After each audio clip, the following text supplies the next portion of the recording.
আপনার বাড়ির মেয়ে বা বোনেদের সাথে পশ্চিমবঙ্গের কোনো ছেলে যদি নোংরা কাজ করে তাহলে সেই ছেলেটি অপরাধী নয়, অপরাধী আপনার বাড়ির মেয়ে আর বোন। কারণ অপরাধী তো অপরাধ করবেই, সেটা আপনার বাড়ির মেয়ে বোনদের বোঝা উচিত। এইরকমই চিন্তা ভাবনা আমাদের মাননীয়া দিদি। বাংলা যেখানে মায়ের আরাধনা করা হয়, সেখানকার মুখ্যমন্ত্রী একজন নারী হওয়া সত্ত্বেও গণধর্ষণের শিকার হওয়া একজন নারীকেই তিনি জিজ্ঞেস করছেন, তুমি রাত্রে বাইরে বেরিয়েছিলে কেন? এটা ছিল একজন নারীর প্রতি আরেকজন নারীর মন্তব্য। একজন মহিলা মুখ্যমন্ত্রীর কাছ থেকে এটা সবাই প্রত্যাশা করে যে অ্যাটলিস্ট তিনি মহিলাদের সম্মান করবেন, তাদের রক্ষা করবেন। কিন্তু আমাদের ওয়েস্ট বেঙ্গলে এর ঠিক উল্টোটাই হচ্ছে। অপরাধীদের জন্য ঢাল হয়ে দাঁড়াচ্ছেন মাননীয়া। আজকের এই ভিডিওটি দেখে আপনার মনে হতে পারে যে আমি তৃণমূল কংগ্রেসের বিরোধিতা করছি, কিন্তু আপনি যদি তৃণমূল কংগ্রেসের সমর্থক হন আর যদি শিক্ষিত হন আর আপনার মধ্যেও যদি বিন্দু মাত্র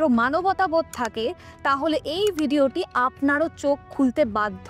আপনি আপনার সিক্স সেন্সকে কাজে লাগিয়ে বিচার করুন। এখন যেটা ঘটছে পশ্চিমবঙ্গে সেটা কি সত্যি ঠিক নাকি ভুল? 2025 সালের 10ই অক্টোবরের রাতে আইকিউ সিটি মেডিকেল কলেজের একজন দ্বিতীয় বর্ষের MBBS এর ছাত্রী গণধর্ষণের শিকার হয়। মাননীয় মুখ্যমন্ত্রী জিজ্ঞেস করেছেন কেন মেয়েটি রাত 12:30টায় কলেজ প্রেমিসেসের বাইরে বেরিয়েছিল, কিন্তু যেখানে কলেজ কর্তৃপক্ষ জানাচ্ছে মেয়েটি 12:30টায় নয়, মেয়েটি 8টা থেকে 8:30টার মধ্যে কলেজ প্রেমিসেসের বাইরে গেছিল তার এক ছেলে বন্ধুর সাথে রাতের খাবার কিনতে। ঠিক সেই ঘটনার পরই কয়েকটা অল্প বয়স্ক ছেলে সেই MBBS ছাত্রীটিকে টানতে টানতে 1 কিলোমিটার দূরের জঙ্গলে নিয়ে যায়, আর সেখানে গিয়ে সবাই মিলে মেয়েটার ওপর শারীরিক যৌন নির্যাতন করে। আর যদিও বা মেনে নিই মেয়েটি রাত 12:30টাতেই বাইরে বেরিয়েছে, তাই বলে কি মেয়েটাকে রেপ করতে হবে, মেয়েটার রেপিস্টের শিকার হবে? এটাই কি আপনাদের সংবিধান বলে? তারপর আবার এই কথাটাও শোনা গেল যে আইকিউ সিটি মেডিকেল কলেজ সেটা তো একটা প্রাইভেট কলেজ।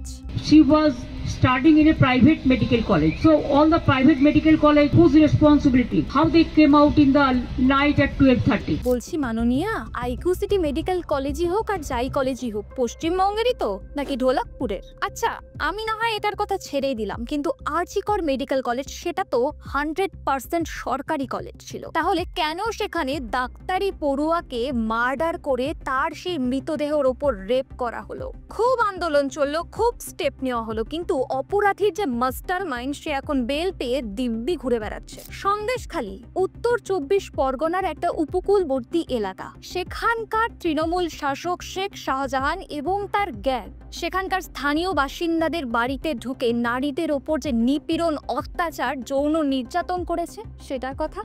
শেষ পর্যন্ত 55টা দিন লুকিয়ে থাকার পর 2024 সালের ফেব্রুয়ারি মাসে সুপ্রিম কোর্টের নির্দেশে তাকে গ্রেফতার করা হয়। কিন্তু রাজ্য সরকারের তরফ থেকে এখনো কিন্তু একটা বড় নোট অফ ইন্টারোগেশন থেকেই গেছে। ওই তো একটাই কথা, রাত্রে কেন মেয়েরা বাইরে বেরোবে? বাড়িতে থাকলেই তো নিরাপদ থাকছে। আগে আপনারা কি এটাকে আইসল্যান্ড মনে করছেন যে এখানে সরকার আপনাকে 100% সেফটি দিয়ে রেখেছে? এটা হলো মা মাটি মানুষের বাংলা, যেখানে না আছে কোনো মায়ের নিরাপদ আশ্রয় আর না আছে কোনো একটা মেয়ের সাধারণভাবে জীবনযাপন করার অধিকার। এতদিন পর্যন্ত আপনারা যেটা শুধুমাত্র তালিবানের মেয়েদের ন্যায় বিচারের জন্য করতেন, আজকে সেটা পশ্চিমবঙ্গের জন্য করুন। আমরা সেই রানাঘাটের ঘটনাটা কি করে ভুলে যাই? একজন 72 বছর বয়সী বৃদ্ধা সন্ন্যাসিনীকে গণধর্ষণ করা হয়, কিন্তু মাননীয়া সে তো রাতে বাইরে বেরোয়নি, না তার বয়স কম, সে তো একটা সাধারণ বৃদ্ধা মাত্র।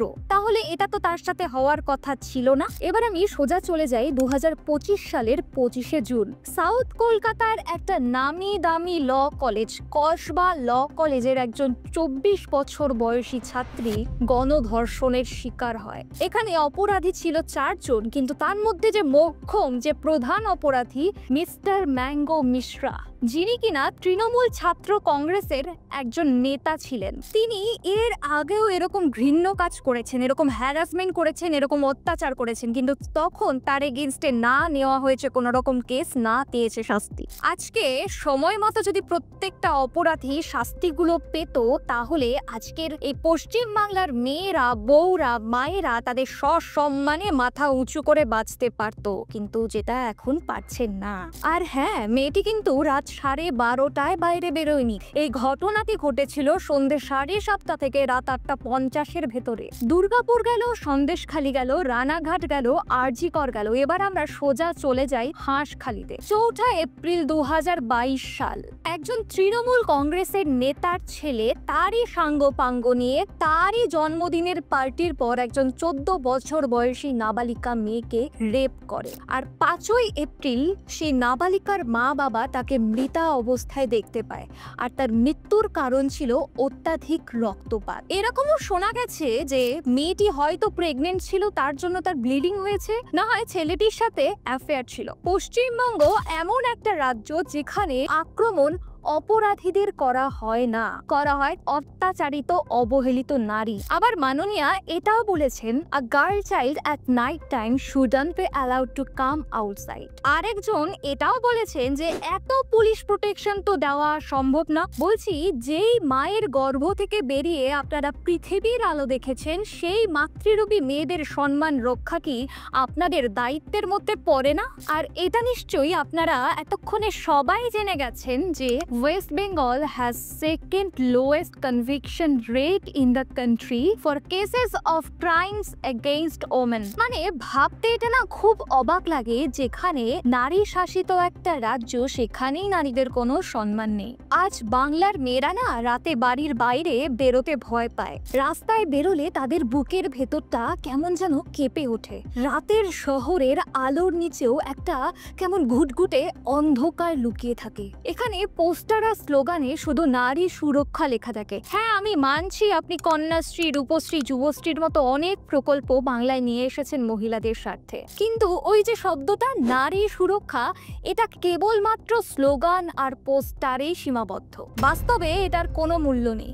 আজ 2025-এ দাঁড়িয়ে প্রতিটা ধর্ষণ, প্রতিটা নির্যাতন, মহিলাদের প্রতি প্রতিটা অত্যাচার আমাদের মনে প্রশ্ন তোলে, আদৌ কি এটা আমাদের মা মাটি মানুষের বাংলা, যেখানে মেয়েরা একটা নিরাপদ আশ্রয় পাচ্ছে না, মেয়েরা নিজেদেরকে নিয়ে ভয় পাচ্ছে, আর আমরা নীরব দর্শক হয়ে দাঁড়িয়ে দাঁড়িয়ে দেখছি যতক্ষণ না পর্যন্ত আমাদের নিজেদের ঘরে আগুন লাগছে। এখন মনে হয় সত্যির সময় এসে গেছে প্রত্যেকটা মেয়ের নিজের নিরাপত্তার জন্য আওয়াজ তোলার। যে বাংলা দেবী শক্তির আরাধনা করে, আজ সেই বাংলায় দেবীরূপী মায়েদেরই কোনো নিরাপত্তা নেই। আর সেই বাংলার শাসক গোষ্ঠী কি সুন্দর চুপচাপ রাজনীতি খেলছে। এই ভিডিওটি শুধুমাত্র একটা টানা গণ্ডির মধ্যে সীমাবদ্ধ রাখলে হবে না, সবার কাছে পৌঁছে দিন যাতে সবাই আওয়াজ তুলতে পারে।